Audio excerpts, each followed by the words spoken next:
Hello dear students, welcome back on my YouTube channel, that is SK Account Tips. In our previous videos we solved two problems on hire purchase system. In this video we solve third problem on hire purchase system by using different method for calculation of interest, that is second number method. In that hire purchase price and rate of interest are given but cash price is not given. Okay, this is second method for calculation of interest. There are four methods. We solve two problems with the help of first method for calculation of interest, but these problems solve through second method. It means in the problem hire purchase price and rate of interest are given but cash price not given. It is also called as a reverse method. This is the problem. Miss Gauri purchased a car on hire purchase basis from Miss Sushmita on 1st April 2016 on paying rupees 24,000 as a down payment. The balance of installments including 10% interest was paid at the end of each year as under. Number first installment was paid on 31st March 2017 of rupees 51,200. Second installment was paid on 31st March 2018 of rupees 39,200. Third installment was paid on 31st March 2019 of rupees 28,000 and last installment was paid on 31st March 2020 of rupees 17,600. Charge 10% depreciation under reducing balance method and calculate interest and prepare ledger accounts in the books of Gauri and Sushmita. This is the problem. You should write this problem in your notebook. Now we discuss about given information in problem. Date of agreement is 1st April 2016. Miss Gauri purchased a car on hire purchase basis from Miss Sushmita. It means Sushmita is a vendor in this problem and Gauri is a hire purchaser. आपल्याला problem मध्ये cash price कुठेही दिलेले नाहीये. आपल्याला cash price find out करायची आहे calculation of interest या टेबलच्या थ्रू. ते आपण सॉल्व्ह जेव्हा करणार प्रॉब्लेम तेव्हा बघू. Then down payment is given in problem, that is rupees 24,000 paid on 1st April 2016. Then there are four installments. First installment of rupees 51,200. Second installment is rupees 39,200. Third installment of rupees 28,000 and last installment of rupees 17,600. इथे आपल्याला चार instalment दिलेले आहेत आणि प्रत्येक इन्स्टॉलमेंटची amount ही different आहे आणि problem मध्ये तिने सांगितलेलं आहे की इन्क्लुडिंग 10% इंटरेस्ट. याचा अर्थ जे इन्स्टॉलमेंटचे अमाऊंट आपल्याला दिलेले आहेत त्या इन्स्टॉलमेंटच्या अमाऊंट मध्ये 10% इंटरेस्ट जो आहे तो ऑलरेडी इन्क्लूड केलेला आहे. Number of instalments, there are 4 instalments. Rate of interest is 10% which is given in problem and rate of depreciation is 10%. We calculate depreciation through reducing balance method. जर पुन्हा एकदा problem watch केला तर तुम्हाला कळेल की प्रॉब्लेम मध्ये कुठेही कॅश प्राइस दिलेली नाही आहे. प्रॉब्लेम मध्ये आपल्याला 4 इन्स्टॉलमेंटचे अमाऊंट दिलेले आहेत. याचा अर्थ आपल्याला हायर परचेस प्राइस दिलेली आहे. रेट ऑफ इंटरेस्ट दिलेला आहे 10% बट आपल्याला कॅश प्राइस दिलेली नाही आहे. It means we use second method, that is reverse method, when higher purchase price and rate of interest are given but cash price is not given. कारण problem मध्ये आपल्याला कुठेही कॅश प्राइस दिलेली नाहीये. तसेच मी स्टुडंट्सना सांगू इच्छितो की युनिव्हर्सिटीच्या एक्झाम मध्ये आजपर्यंत 70 to 80% जे आहे प्रॉब्लेम जो आलेला आहे हायर परचेस सिस्टमवर तो प्रॉब्लेम रिव्हर्स मेथडवर विचारण्यात आलेला आहे. त्यामुळे आय होप की तुम्ही हे प्रॉब्लेम्स जे आहेत रिव्हर्स मेथडचे दोन प्रॉब्लेम आपण घेणार आहोत ते दोन्ही प्रॉब्लेम तुम्ही केअरफुली समजावून घ्याल. Okay, now we calculate interest by using reverse method. As usual जे आपण कॅल्क्युलेशन ऑफ इंटरेस्टसाठी टेबल प्रिपेअर करतो त्याच्यामध्ये 5 कॉलम्स असतील. First column is related to date. Second column is related to outstanding balance of cash price. Third one is related to installment or hire purchase price. Fourth column is related to interest. In problem 10% interest are given. Fifth one is related to portion of cash price. आपल्याला reverse मेथडमध्ये हा एक column addition करावा लागेल ते म्हणजे calculation of interest. जे बाकीचे 3 मेथड्स आहेत कॅल्क्युलेशन ऑफ इंटरेस्टचे त्याच्यामध्ये ॲज युजल हे 5 कॉलम असतील, बट रिव्हर्स मेथडमध्ये आपल्याला 6th हा कॉलम ॲड करावा लागेल. त्यानंतर प्रॉब्लेममध्ये आपल्याला रेट ऑफ इंटरेस्ट दिलेला आहे 10%. आपल्याला कॅश प्राइस किती आहे हे माहिती नाही आहे. Hence we assume 100% is a cash price for this problem. It means amount of instalment is nothing but 110%. Because आपल्याला माहिती आहे की आपण हायर परचेस प्राइस कशी कॅल्क्युलेट करतो, तर cash price plus interest is nothing but a hire purchase price or amount of instalment, जे आपल्याला प्रॉब्लेममध्ये दिलेले आहे, पण त्याची व्हॅल्यू ही 110% आहे. रेट ऑफ इंटरेस्ट दिलेला आहे 10% आणि आपण कॅश प्राइस 100% अज्युम केलेली आहे, कारण प्रॉब्लेममध्ये आपल्याला कुठेही कॅश प्राइस दिलेली नाही आहे. त्यानंतर आपण या मेथडला रिव्हर्स मेथड का म्हणतो, कारण आपण जी कॅल्क्युलेशन ऑफ इंटरेस्ट करणार आहोत ते लास्ट इन्स्टॉलमेंटचं आधी करणार आहोत, त्यानंतर third instalment, then second instalment आणि लास्टला आपण फर्स्ट इन्स्टॉलमेंटचं इंटरेस्ट कॅल्क्युलेट करणार आहोत. असं आपण रिव्हर्स पद्धतीने कॅल्क्युलेशन करणार आहोत इंटरेस्टसाठी, त्यामुळेच याला आपण रिव्हर्स मेथड असे म्हणतो. We take date of agreement that is 1 April 2016 for this problem. प्रॉब्लेममध्ये आपल्याला कॅश प्राइस दिलेला नाही आहे, ते आपल्याला शेवटी कॅल्क्युलेट करावं लागेल, त्यामुळे आपण त्या बॅलन्सिंग फिगरचं साईन देऊन ठेवू. Then miss Gauri paid 24,000 as a down payment to miss Sushmita. त्यामुळे आपण 24,000 डाऊन पेमेंट कन्सिडर केलेलं आहे इन्स्टॉलमेंटमध्ये. आपण डाऊन पेमेंटच्या वेळेला इंटरेस्ट कॅल्क्युलेट करत नाही, त्यामुळे इंटरेस्ट नील असेल. त्यानंतर डेट ऑफ ॲग्रीमेंटच्या वेळेला जे डाऊन पेमेंट असेल तेच पोर्शन ऑफ कॅश प्राइस असेल, दॅट इज 24,000. आपण इथे रेट ऑफ इंटरेस्ट कॅल्क्युलेट करणार नाही आहोत. त्यानंतर आपल्याला इथे इन्स्टॉलमेंटची अमाऊंट जी आहे ती पुटअप करून घ्यावी लागेल. First instalment paid on 31 March 2017 of rupees 51,200. Second installment was paid by Gauri to Susmita on 31st March 2018 of rupees 39,200. Third installment paid on 31st March 2019 of rupees 28,000 and last installment paid on 31st March 2020 of rupees 17,600. अशा पद्धतीने आपण जे instalment दिले होते त्याची amount आपण इथे put up केलेली आहे इन्स्टॉलमेंटच्या कॉलममध्ये. त्यानंतर आपल्याला जे first rate of interest amount जी कॅल्क्युलेट करायची आहे इंटरेस्टची, ती लास्ट इन्स्टॉलमेंटची असेल. आपण या ठिकाणी इंटरेस्टची अमाऊंट कॅल्क्युलेट करण्यासाठी पुढील इक्वेशन यूज करणार आहोत. 17,600 जी लास्ट इन्स्टॉलमेंटची अमाऊंट दिलेली आहे ती इंटू 10%, कारण आपल्याला इंटरेस्ट कॅल्क्युलेट करायचा आहे, डिवायडेड बाय 110, बिकॉज जे 17,600 व्हॅल्यू आहे, अमाऊंट आहे, त्याची व्हॅल्यू जी आहे ती 110 आहे आणि आपल्याला जो इंटरेस्ट आहे तो कॅल्क्युलेट करायचा आहे. त्यामुळे 17,600 इंटू 10% डिवायडेड बाय 110 या फॉर्म्युलाचा यूज करून आपल्याला लास्ट इन्स्टॉलमेंटचं जे आहे इंटरेस्ट कॅल्क्युलेट करायचं आहे. आणि इंटरेस्टची व्हॅल्यू असेल ₹1,600 फॉर लास्ट इन्स्टॉलमेंट. आपण जी इंटरेस्टची अमाऊंट आली आहे ती इंटरेस्ट कॉलममध्ये कन्सिडर करतो ₹1,600. Then we calculate amount of cash price. आपण कॅश प्राइस कशी कॅल्क्युलेट करणार, तर जो इन्स्टॉलमेंटची अमाऊंट आहे त्यातून आपण इंटरेस्टची अमाऊंट लेस करतो. Then we got amount of cash price that is ₹16,000 for last installment. Last इन्स्टॉलमेंटसाठी जो पोर्शन ऑफ कॅश प्राइस असेल तो 16,000 असेल. याचा अर्थ outstanding balance for cash price जो आहे तो देखील लास्ट इन्स्टॉलमेंटसाठी 16,000 असेल. अशा पद्धतीने आपण लास्ट इन्स्टॉलमेंटचे इंटरेस्ट कॅल्क्युलेट केलं 1,600. हे इंटरेस्ट आपण इन्स्टॉलमेंटच्या अमाऊंटमधून लेस केलं, नंतर आपल्याला कॅश प्राइस मिळाली 16,000. तीच कॅश प्राइस जी आहे ती आउटस्टँडिंग बॅलन्स असेल 16,000.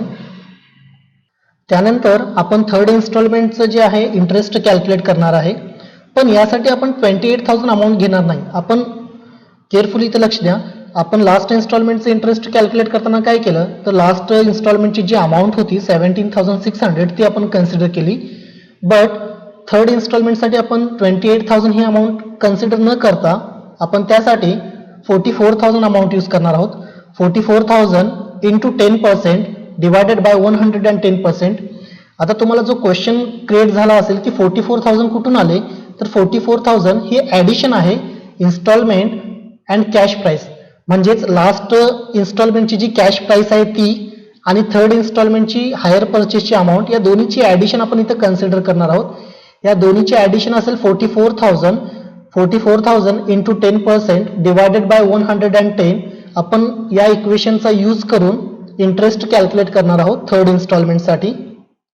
And the amount of interest is equal to 4,000 interest असेल थर्ड इन्स्टॉलमेंटसाठी. आपण इंटरेस्टची अमाऊंट जी आहे ती हायर परचेस प्राइसमधून लेस केल्यानंतर आपल्याला कॅश प्राइस मिळेल 28,000 मायनस 4,000 इज इक्वल टू 24,000. 24,000 ही cash price portion of cash price असेल थर्ड इन्स्टॉलमेंटसाठी. त्यानंतर थर्ड इन्स्टॉलमेंटसाठी outstanding balance of cash price जो असेल तो 40,000 असेल. आता तुम्हाला पुन्हा क्वेश्चन क्रिएट झाला असेल कारण लास्ट इन्स्टॉलमेंटमध्ये ही 16,000 अमाऊंट होती आणि आपण ही अमाऊंट इथं कन्सिडर केली होती बिकॉज ते लास्ट इन्स्टॉलमेंट होतं.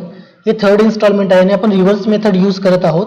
त्यामुळे आपण 40,000 ही अमाऊंट कुठून आली तर ही अमाऊंट या दोन्हीची ॲडिशन असेल 24,000 अँड 16,000 या दोन्हीची ॲडिशन असेल 40,000. हा outstanding balance of cash price असेल थर्ड इन्स्टॉलमेंटसाठी. अशा पद्धतीने आपण इंटरेस्ट कॅल्क्युलेट केला, त्यानंतर portion of cash price calculate केलं, त्यानंतर outstanding balance of cash price calculate केलेला आहे थर्ड इन्स्टॉलमेंटसाठी. त्यानंतर आपण सेकंड इन्स्टॉलमेंटसाठी इंटरेस्ट कॅल्क्युलेट करणार आहोत. पण त्यासाठी आपण 39,200 ही व्हॅल्यू न घेता आपण जी व्हॅल्यू घेणार आहोत 79,200 इंटू 10% डिवायडेड बाय 110. आता पुन्हा तुम्हाला क्वेश्चन अराईज झाला असेल की 79,200 ही अमाऊंट कुठून आली. तर ज्या पद्धतीने आपण थर्ड इन्स्टॉलमेंटसाठी 16,000 प्लस 28,000 याची टोटल केली होती त्या पद्धतीने आपण या 79,200 या व्हॅल्यूसाठी 40,000 प्लस 39,200 या दोन्हीची आपण ॲडिशन केलेली आहे. आपण या दोन्हीची ॲडिशन इथं कन्सिडर केलेली आहे.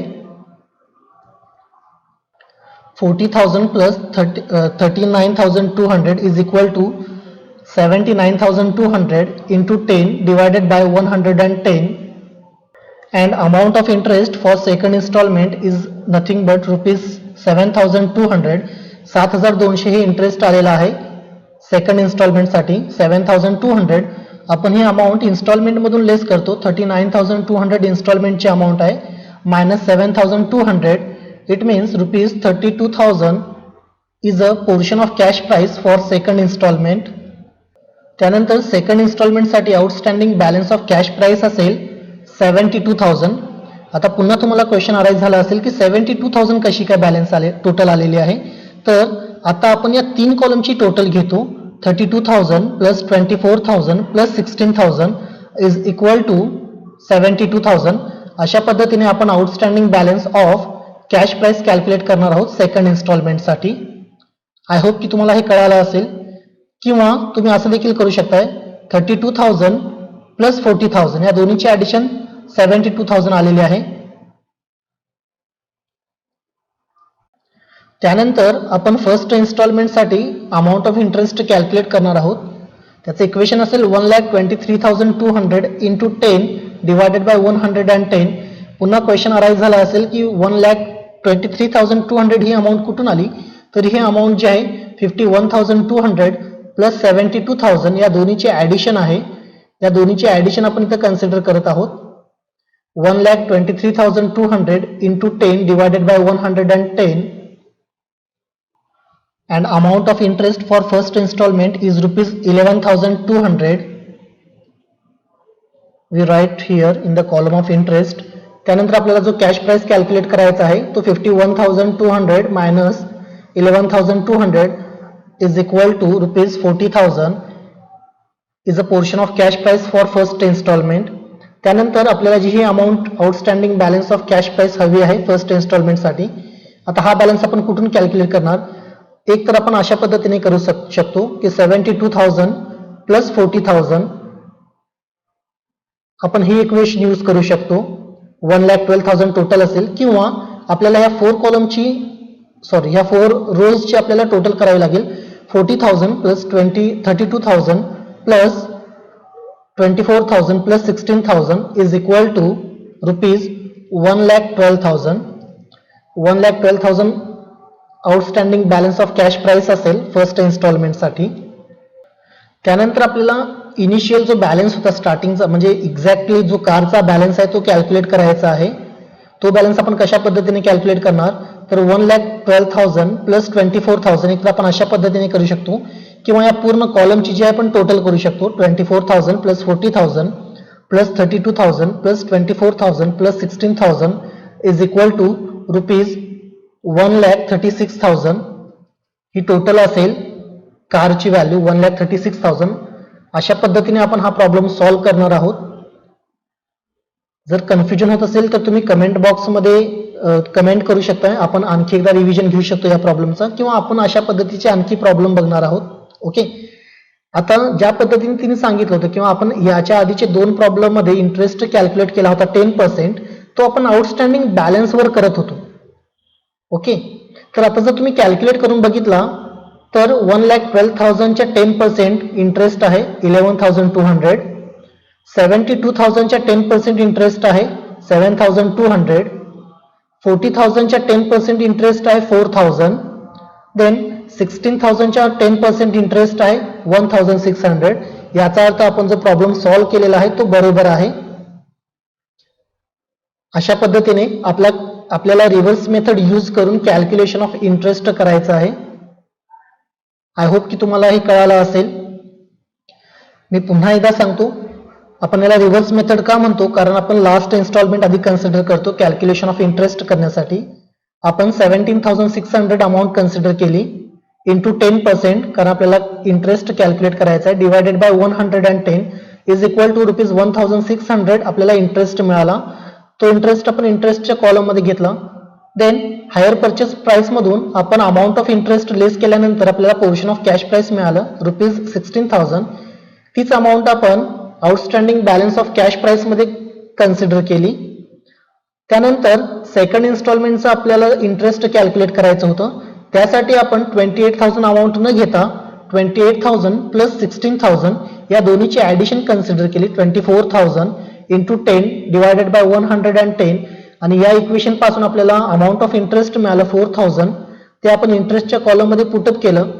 आपण इन्स्टॉलमेंट मधून 28,000 मधून 4,000 जे आहे इंटरेस्ट लेस केल्यानंतर आपल्याला 24,000 पोर्शन ऑफ कॅश प्राइस आपल्याला मिळालं.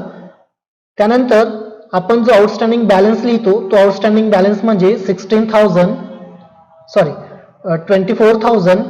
प्लस 16,000 या दोनची एकतर ऍडिशन असेल किंवा या कॉलमची ऍडिशन आपल्याला करावी लागेल. 16,000 प्लस 24,000 दोन्हीची ऍडिशन असेल 40,000. त्यानंतर थर्ड इन्स्टॉलमेंटसाठी आपण जी अमाऊंट घेतली 79,200 ही अमाऊंट म्हणजे सेकंड इन्स्टॉलमेंटची जी अमाऊंट आहे 39,200 प्लस थर्ड इन्स्टॉलमेंटचा outstanding balance of cash price या दोन्हीची ऍडिशन होती. त्या इक्वेशन पासून आपल्याला अमाऊंट ऑफ इंटरेस्ट मिळालं 7,200. ते आपण इंटरेस्टच्या कॉलम मध्ये कन्सिडर केलं. देन इन्स्टॉलमेंटच्या अमाऊंट मधून आपण इंटरेस्ट लेस केल्यानंतर पोर्शन ऑफ कॅश प्राइस आपल्याला मिळेल 32,000. आपल्याला आउटस्टँडिंग बॅलन्स जो कॅल्क्युलेट करायचा आहे एक तर आपण या तीन रोची टोटल करू शकतो 72,000 अमाऊंट असेल किंवा 32,000 प्लस 40,000 या दोन्हीची आपल्याला ऍडिशन करावी लागेल. आपल्याला अमाऊंट मिळणारी सेम असेल 72,000. देन फर्स्ट इन्स्टॉलमेंटसाठी आपण 1,23,200 ही अमाऊंट घेतली. ही अमाऊंट म्हणजे फर्स्ट इन्स्टॉलमेंटची अमाऊंट प्लस आउटस्टँडिंग बॅलन्स आपण कन्सिडर केला सेकंड इन्स्टॉलमेंटचा दोन्हीची ऍडिशन असेल 1,23,200 इंटू 10 डिवायडेड बाय 110 आपल्याला इंटरेस्टची अमाऊंट मिळाली 11,200. We put this amount in interest column and we got amount of cash price. आपण हायर परचेस प्राइस मधून इंटरेस्ट लेस केल्यानंतर आपल्याला 40,000 कॅश प्राइस मिळाली.